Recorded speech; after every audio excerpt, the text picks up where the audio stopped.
Hey guys, I'm Henry. When it comes to running your own business, I have made every mistake there is to make. I've run my own businesses for over 10 years now, and during that time, I've spent well over £100,000 on elite coaching, learning tools, and masterminds. I've made this video so you can avoid some of the main issues I see startups and scale-ups continuously run into. That includes some really talented founders we work with. So here are the 10 things that I'd wish I'd known when I started my business so you can avoid them. Some background on me. Since 2016, I've run my own agency, 2112 Marketing. We've worked with startups, scale-ups, large SMEs, right through to household names such as Belvedere Vodka and Moet Hennessy. We're also back in startup mode now. So we've just taken sweat equity in a really innovative AI video editing tool called Chop AI. So we're back in the trenches. We know how you feel right now. And it made me really want to create this video to help you guys out. So point one, sort your value proposition out. I wish I'd spent more time really refining this when I started out. And I didn't realize the importance of this until a few years into my business. Now, businesses of all sizes really struggle to define their value. And your value proposition is a statement that explains what your company does and how you differ from your competitors. And you should use it as the focal point for any content your business produces. So we're talking your website content through to videos, even the talks you give or your elevator pitch, how you introduce yourself at networking or in sales conversations. When businesses have a poor value proposition, their marketing really suffers. Prospects are time poor. When they can't quickly and easily understand what you do, who you do it for, and the outcomes you achieve, they're gonna bounce. So I would advise any business owners watching this to really think about and evaluate their value proposition and analyze whether it's good enough. Often it's the root cause of your marketing headaches. But what I quite often find is that people tend to blame something else. They're blaming the symptoms, not the cause. Often the cause is your value proposition, but you're blaming the tactics or platforms you're using, or even worse, you're blaming your marketing team for not delivering or your external agencies. But here's the thing, if you're not clear on your value proposition, then no one else is going to be able to execute effectively. You need to really refine your value proposition to help all the different aspects of your marketing and sales work more effectively. Point two, goal setting. The first few years of running my business, I wasn't very good at goal setting. I set unattainable goals and then got really frustrated when I failed to achieve them. Goal setting is a real skill, and according to research, you're 42% more likely to achieve your goals if you've written them down. I advise SME leaders, business owners, founders to go a step further. Make your goals SMART. That's specific, measurable, attainable, relevant, and time-bound. Then break them into step-by-step micro actions. By focusing on no more than 3 goals at a time and breaking them down, you will see progress much faster. I advise that you review your goals every 90 days. So there will be no excuses or procrastination once you start doing this.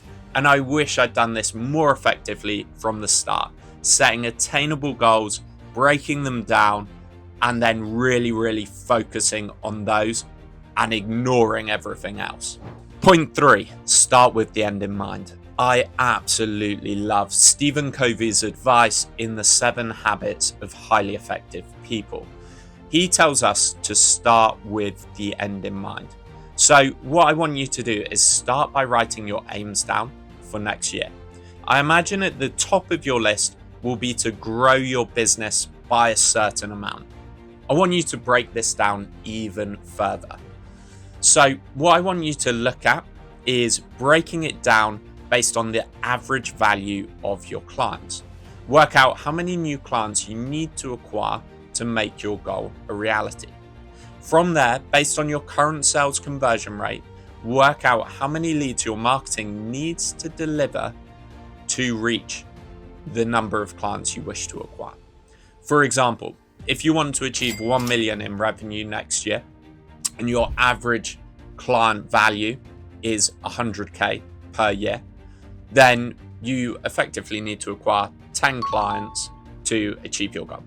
If your sales conversion rate is 1 in 3, so you close 1 out of every 3 prospect meetings you take, then you need to generate 30 sales qualified, that's highly qualified leads, in the next year to achieve your goals. When you break it down in this manner, it helps you to focus, because 30 SQLs in a year is not loads. You don't need to do loads and loads of marketing. You don't need to spend loads of money. You don't need to have loads of different tactics at play. And this is something that a lot of startup and scale-up founders fail to do. While they set attainable goals, they spread themselves too thin. So they hope to win as much of their addressable target market as possible. And this weakens their message and it leads to inferior results. Instead, you need to narrow your focus. If you only need 30 quality leads in the next year to achieve your aims, that is not a lot. So focus on the easiest targets, the low-hanging fruit. Who is most likely to take action and take action quickly on buying your product or service? Really focus your marketing in on these people. Create content that is specific and highly relevant and provides value to this group of individuals, or maybe it's a couple of groups of individuals, but don't spread yourself too thin. That is a recipe for disaster. While it's really appealing to try and sell to everyone, and it's really hard to say no to things when you're first starting out, focus is the key to success. Number 4 is all about precision marketing. So when you've narrowed your focus, you can be much more precise with your marketing. Rather than sending endless cold outreach that is impersonal, unspecific, and easy to ignore, focus on creating content and outreach that is incredibly specific to your ideal customers. This will make them much more likely to engage with you. For example, if you're a business coach, don't create generic content for any and all business owners. Make it highly specific to a niche or size of business. Even better if you do both. So let's have an example. You could create a productivity guide for founders of 10 plus employee SMEs, turning over more than 1 million in the tech space. That's going to work a lot better than a generic productivity guide aimed at any and all founders, right? Speak to the people you really want to reach. Make sure it's engaging, make sure it's valuable to them. Point 5 is get support. It might seem really obvious, but running a business is a lonely road. They say you're the average of the 5 people you spend the most time with, so make sure you're surrounding yourself with the right people. Within that, I'd also say finding a mentor is going to be especially important. For me personally, getting a business coach was a turning point for my business journey. But when you start out, you will find that people can be incredibly generous with their time. They know how hard it can be, so they're willing to help you out. So simply reach out to potential mentors and start by asking if they'll answer a simple question for you, or even jump on a 15-minute call. You'll be surprised by how willing people are to speak with you. Just make sure you're very specific about what you want to ask them, what you want to talk with them about, because these are busy people. And guess what? If you've sorted out your value proposition, you're really clear on who you reach, what you do for them, and the outcomes you achieve, and you have some proof of that, then this sort of thing might just breed a few referrals for your fledgling business. I couldn't really make this video without mentioning partnerships. So partnerships is my next point. Too many businesses are so focused on reaching their ideal clients, they forget about a sometimes easier route to market, namely going through referral partners. One thing businesses of all sizes should ask is, who has access to my ideal clients? Then figure out how you can build relationships with these individuals and collaborate with them. Establishing a relationship with the individuals who already have the know, like, and trust of your ideal clients, you can prosper by virtue of association. For example, you might collaborate with a partner on a piece of content or co-host an event for your mutual ideal clients. Their audience will trust you by virtue of association with this other brand, and this will help you gain traction much more quickly than you could alone. We've written an extensive guide on how to identify, create, and enable referral partnerships. I'll drop the link below in the comments because this is an invaluable and highly efficient strategy to pursue when you're starting out. A good example of this is my business coach is actually one of the top referrers of new business into our agency at 2112. They actually joke that I'm one of the only people who makes money out of coaching because the referrals pay for their retention fees.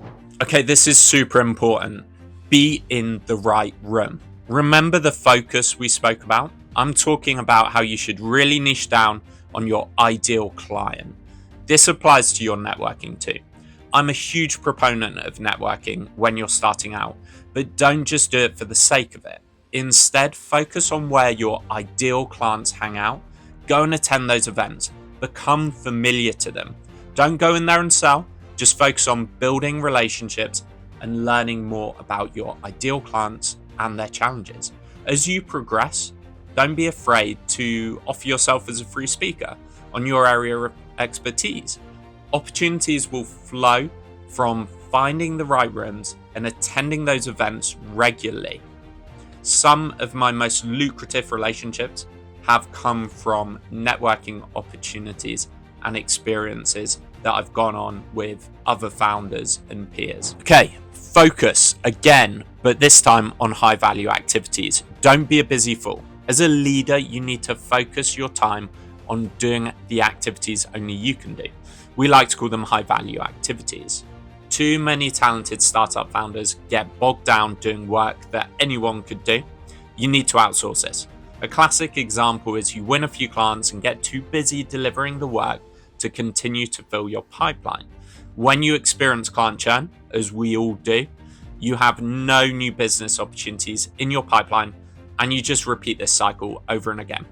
If you are the sole salesperson in your business, do not let your business development slip, even when you win that big client you've been after. Instead, get someone else to deliver the work while you continue to hunt for new business. It's much easier to oversee the work than do it all yourself. And a secondary part of this point could be setting up systems and processes which tell whoever's taking on the work exactly how you want things to be done. Okay, next point. The route to success is not linear. Remember, the route to success is going to be bumpy. The number one trait I think founders need to succeed is resilience. There are going to be loads of setbacks and obstacles along the way.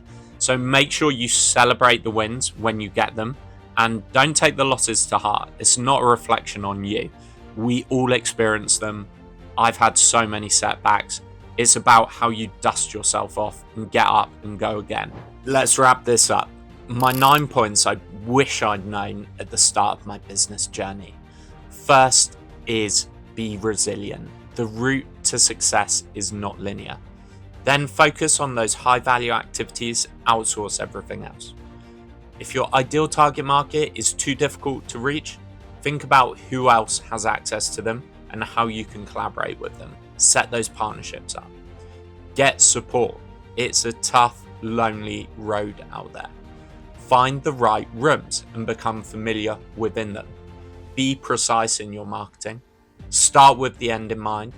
Set smart goals and stick to them. Finally, figure out that value proposition. Do all of the above and you will be absolutely flying. Get to it.